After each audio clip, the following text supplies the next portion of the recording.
With your ongoing data gathering between Twitch and YouTube, are you finding one more enjoyable or fulfilling so far? Great question, genuinely. YouTube is great for protecting your mental health against the audience. YouTube is good for creating work that remains viable and valuable when you aren't there. You can leave YouTube for a month or two and you will still have residual income generated from the videos you've made. If you leave Twitch for a month or two, you will see a huge amount of your income drop down to essentially zero. It is very, very dangerous to do that. Twitch is great because I get to talk to you guys immediately, I get to interact with you, we get to hang out together, which I genuinely do actually like. YouTube is good because I get to work at my own pace and create work that I believe has value. The problem with that is YouTube ends up being slightly more lonely, but you are rewarded with long-term dividends and effectively valuable and a valuable like portfolio of work you have created. It's evergreen content. Are YouTube streams not profitable? YouTube streaming is not very good, genuinely. The reason that YouTube streaming is not very good is because most people that subscribe on YouTube want specific, long edited videos. So Twitch is great if you want to have a community that you interact with often.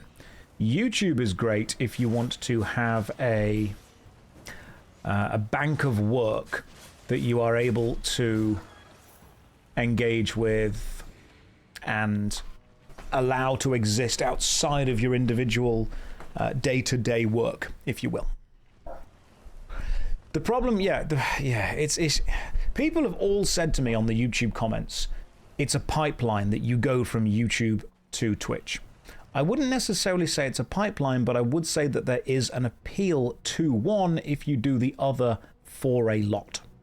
YouTube makes more money and is more stable in the kind of mid-range. I don't mean when you get to like the ultra, you know, very, very top kind of thing. At that point, it's pretty much just going to be whoever's got the most fans. So many people have messaged me and so many people have left comments on the JoshStrifeHayes channel saying he's just switched over to Twitch because it makes more money and is easier. Honestly, both those are incorrect. It makes less money and it's more mentally draining. However, it's different, which was important to me for a bit. It was important to be able to see and understand what the differences were so I could make an informed choice kind of moving forward to see what else we're doing. What about 60% Twitch and 40% YouTube? If you split it down, you don't have enough hours to do both of them really well. And there is a reason. Use Q2, it's better. No. And there is a reason that you don't see a lot of full-time YouTubers also being full-time Twitch streamers.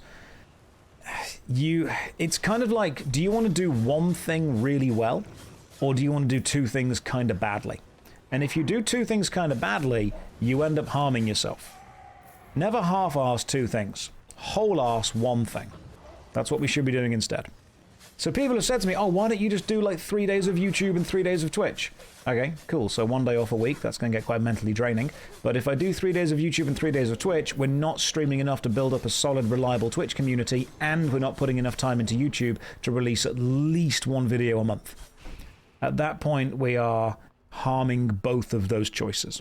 So it's fun to do both of them, but if you want to really succeed, you kind of have to just choose one of them and go for it, which I think is, honestly, it's safer long term. But here's the interesting thing that I've seen. Everyone who's left a YouTube comment basically saying, oh, I know exactly why he's doing this, is not someone who also does YouTube or Twitch. It's normally just viewers who say, oh, I know exactly what's going on, don't worry. No, you don't. How long does it take to make a video, gameplay capture included? Between 2 to 3 weeks if I just work 6 to 8 hours a day on it. Josh, maybe it's time to get some help.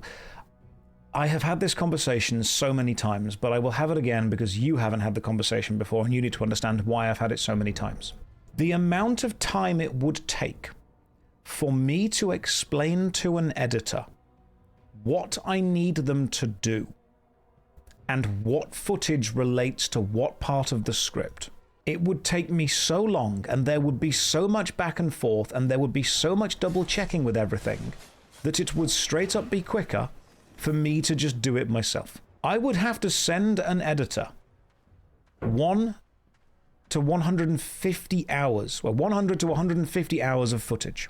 I would have to send an editor hundreds of hours of footage. I would have to send them my script, I'd have to send them the notes, I'd have to send them the voiceover, and the amount of time it would take that editor to edit the video in the way that I want it edited, and the amount of back and forth it would have to go through, and the amount of revisions and changes and updates, it is just quicker to do it myself. Now imagine that I send an editor 100 hours of raw gameplay footage, and then in the script somewhere I say, oh yes, and then I fight the demon and this happens. I would then have to find the exact moment when that fight happens. They would have to find that. It's a huge amount of work, okay? That's the problem. It's a huge amount of work in order to get them all the information that they would need to do their job correctly. And I would want an editor to do the job correctly, of course I would. Just pay them with exposure. Ah, yes. That old chestnut.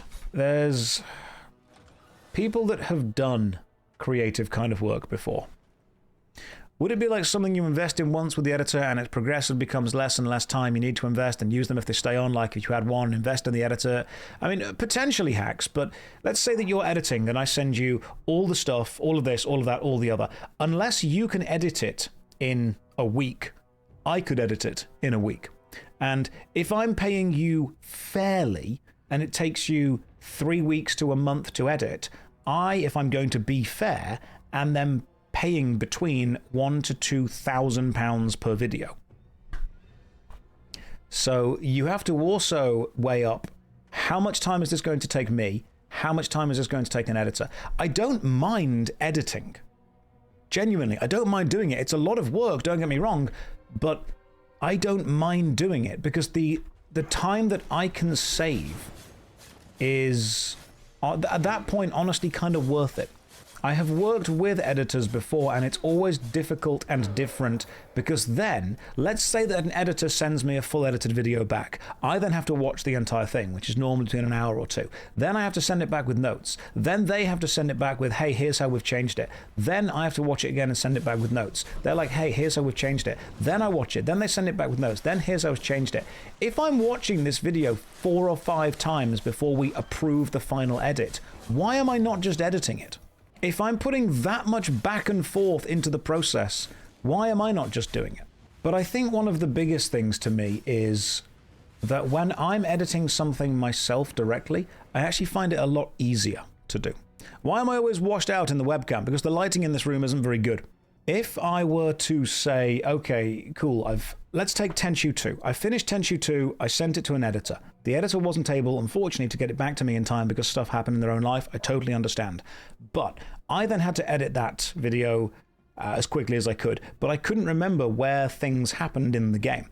If I edit my videos the moment after creating them, all of the events of the video are still fresh in my mind. Have any of you ever been involved in a group project and realized the whole thing would have been quicker if you just did it yourself? Imagine that, but, like once a week. That's the vibe. I'm sure all of you could understand. Do you ever think that big YouTubers with massive teams give casual viewers unrealistic expectations of video frequency? Of course they do, Big Boss. Absolutely. That's very true.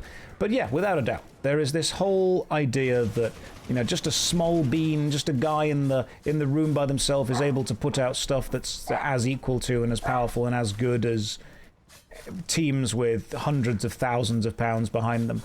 I think one of the things that we're seeing now, and this I think affects you guys less because you're older, but younger kids think that every single YouTube video needs to be Mr. Beast levels of production quality. But you don't have a deadline to finish the videos right. I don't have a deadline that's imposed on me, but I try to impose one myself from when the audience, I think, get a video. How was editing the Expedition 33 video? That was a lot. Making sure, okay, the Expedition 33 video was actually super annoying because YouTube does this thing where the thumbnail timestamp is different to the video timestamp by 1 second. So if I want the thumbnail to say 33333, the video will actually say 33332.